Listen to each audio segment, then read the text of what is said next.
Senator Salvador Panalo, sir. Pumunta po ngayon si NBI Director Melvin Matibag. Sabi ng House Prosecution Panel na he's the most credible witness at abangan ang mga fireworks. Nakitaan niyo ba ng fireworks? And is he the most credible witness? Kuitis siguro. Kuitis. Hindi Why? Una, how can he be credible? Wala naman siyang personal laws as he testified to. Wala siyang alam dun sa investigasyon. Pagkatapos, gumawa siya ng investigasyon after the fact. Pagkatapos nilang may demanda na, saka siya nag-iimbestiga. Ano bang klaseng paliwanag yun? Pangalawa, for somebody who is the appointed director ng NBI, wala nga siya sa investigasyon, pero hindi niya malang pinag-aralan lahat yun. Kung ano ang punot dulo ng investigasyon ng una at pangalawa, tapos nag-create siya ng task force para imbestigahan, makikita lang po ninyo na ang concentration talaga niya. Naghahanap silang siraan ng si Vice Presidente Sara. At kitang-kita naman sa kanyang mga pananalita na talagang wala silang nakita. Maliban, they're depending on her statement alone. Kasi may pinupunto si Senador Alan kanina na pinunto niya na yun nung nakaraan. At doon mo makikita na talagang itong taong ito, hindi lamang credible, talagang hindi mo mapapaniwala. Bakit ka mo? Ang punto ni Senador Alan ganito, doon sa statement, lumalabas doon na may tatlong mahalagang bahagi ng pahayag niya na bilang investigador, ano ang tingin mo? Number one, sabi niya, di ba, meron siya sinabing massive corruption. Number two, sabi niya na nagpapapat. Pero number three, meron sinasabi, pag ako, anong tingin mo doon? Anong assessment? Anong evaluation mo doon? Alam mo, ang sagot niya lang ang tinignan ko doon yung nagkontrata siya ng, in other words, hindi niya binigyan ng halaga yung pag ako hindi niya binigyan ng halaga na kaya siya nagsalitang gano'n kasi mayroong threat sa buhay niya. Hindi niya binigyan ng halaga, hindi importante sa kanya. Hindi rin importante sa kanya yung corruption. Kasi kung nag-iimbestiga ka, kaugnay sa isang kalakaran, titingnan mo lahat kung ano mga sinabi niya at iimbestiga ang mga bawat isa yun para makuha mo yung katotohanan. Pero by just focusing on that particular aspect na nagkontrata na hindi mo nga maprobahan. Tapos tingnan mo yung mga kalokohan niya, kasi daw may persons of interest. Pero nung tinatanong na siya, talagang kaya ako natatawa kanina Kasi bago siya sumagot, sinasabi ko na, kung ano yung sinabi niya, sinasabi ko, ito, sagot niya. Kasi nga, evasive siya, hindi naman totoo na may persons of interest. Alam po nila na si Inday Sara, hindi yung totoo sinasabi niya. Yung ginawa ni Inday Sara, yun isa, nagsusumbong siya sa bayan. Sinasabi niya sa bansa na ito po, nanganganib ang buhay ko, meron akong 3 pinaghihinalaan. Kaya pag ako napatay, bahala na kayo dito sa 3 ito. Pangalawa, parang ano yan kung mga tinatakot niya rin. Kasi takot siya Kung mga baka sakaling pag sinabi ko yung papa kayo, umatras kayo, yan ang ibig sabihin nun Pero attorney, may sinabi din si Attorney Matibag that the utterances alone can be basis for security threat. And that sinabi niya, hindi lang daw threat sa buhay ng Pangulo, but it is also a national security. Yun tama lang yun. Kung yung sinabi mo ay lilikha ng panghihikayat sa taong bayan o sa mga grupo na gumawa ng mga hakbangin laban sa gobyerno. Kaya nga tinanong, di ba tinanong yung dalawa? O tinanong ni Senator Robin Padilla, mula nung pinahayag niya, meron bang mga reported seditious acts na ginawa? Ang sabi niya, wala. Nakita niyo ba si Inday Sara doon sa protest rally? Kasi kung nakita mo sa protest rally, baka nanghihikayat yun, di ba? Wala Ganun din kanina tinatanong din siya, hindi niya malaman rin kung ang isasagot niya. Ibig sabihin, hindi talaga totoo yung bantang na sinasabing banta. It was not a banta. It was a calling out to the people of this country that my life is at risk, and as far as my self is concerned, these 3 people would be behind my killing. So do something about it. Yan ang pinapunto rin. And for the past few days na tumakbo itong impeachment trial, nami-mention si Davao City Mayor Bastian Duterte at inuugnay siya dun sa threat. Even yung mga utterances ng Vice Presidente and parang sa presentation ni Attorney Matibag, the threat hindi lang galing kay VP Sara, kundi sa family mismo ng mga Duterte. Isa pa ho yun. Tingnan nyo.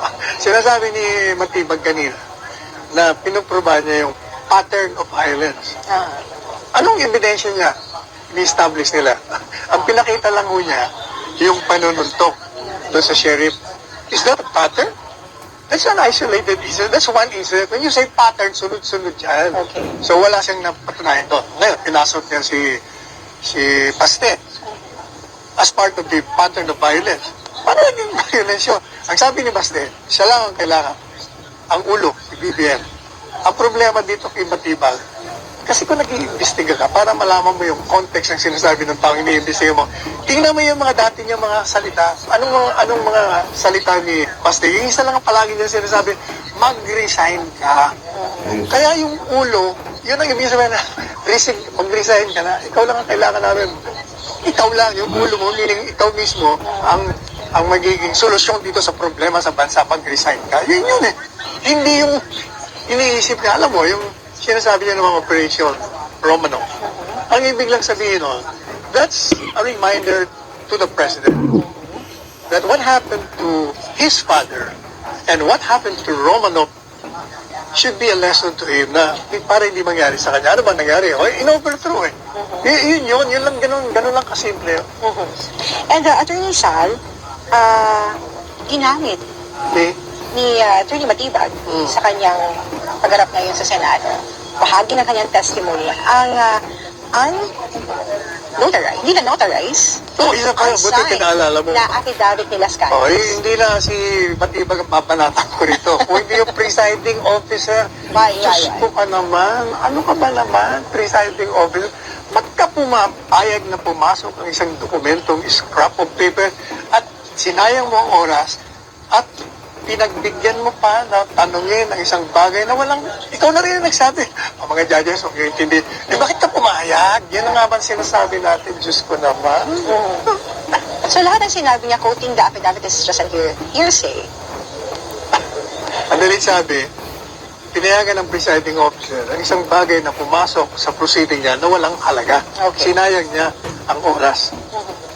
And ongoing pa rin as per Attorney Matibag ang investigation sa pagpunton kung sino daw yung kinontrata ni Vice President Duterte para papatayin ang si First Lady, si BBM, and of course si Martin Romualdez. Hindi ako naniniwala doon. Premature po ba yung kanyang testimony? Hindi premature, kundi gumagawa siya ng kwento. Hindi ko totoo yun. Ginagawa lang nila kunyari may investigation para palaging buhay. Hindi man nung pantay. Hindi nga pantay. Wala naman nung pantay. Otherwise, kasi ano ba ang sedition? Sedition is publicly and almost tumultuously asking the people to revolt against this government. Paano mangyayari yun? Yung sinasabi nila na kaya namin ito dinimanda, baka ang tao ay mahikayat kasi grabe. Tinanong na, meron ba panghihikayat na naganap? Wala. Di ba lahat ng mga rallies natin puro peaceful? Sige nga. And one point din po, yung defense po pinoint out yung mga columns. Buti salabi mo. Yun ang iniisip ko kanina. Ano ba nga ba nakalimutan ko? Itong si Matibag is not a credible witness. He's a biased witness. You know why? He has written anong po pwede kong fiercely, hindi lang fiercely critical, talagang malicious ang paninirang ginawa niya kay Inday Sara. Tatlong kolum ang ginugo niya para siraan niya, panatan niya si Inday Sara. In other words, galit ka kay Inday Sara. Hindi ko malaman kung anong naging dahilan ang pagkagalit niya kasi hindi ba siya yung dating opisyal ng Duterte. Nakinabang siya, tinulungan ang kanyang kabiyak. Kasama pa ako doon sa nangampanya para sa kanila. Kaya nasyak ako eh. Hanggang ngayon, hindi ko pa nga ako. Hanggang ngayon, hindi pa kami nagkikita para sabihin ano nangyari sa'yo. Kasi I had no more time, I had to leave. Pero pag nakita kami, yun lang ang tanong ko siya, ano nangyari sa'yo? But he was also asked, you've mentioned the wife, no? Is also a current sitting congressman and one of the signatories, isa sa mga Isa pa yun. sponsor. Kasi nga, yung asawa mo nga, against, tapos ikaw din against, dapat hindi ka nag-testify kasi bias ka na eh. Galit ka ng dati. Kaya wala kang sasabihin doon na pabor. Kaya dapat tingnan ng mga senator judges yun. Ayun.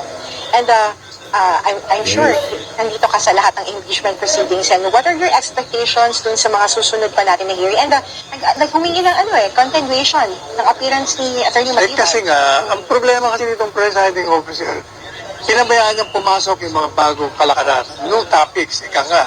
Napaka-unfair kasi wala naman sa articles yun. Pinayagan mo. O siyempre, gusto namang pag-aralan ng defense. Tama yun. Kaya, kung ako yun, ilogika, hindi ako titigil ng pumayag na pinabayaan mo. At pag pumayag ka, hingi ka agad ako ng continuous. Kung ganyan ang usapan dito, huwag natin muna tuntuloy. Kasi bago ito. Mali ang presiding officer. Yan ang sinasabi ko.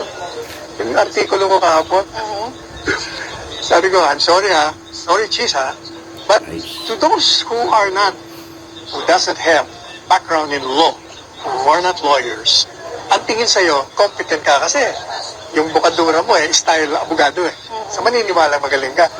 Pero sa amin na halos araw-araw na nasa hukuman, the way you're presiding, I'm sorry, but you're a walking disaster.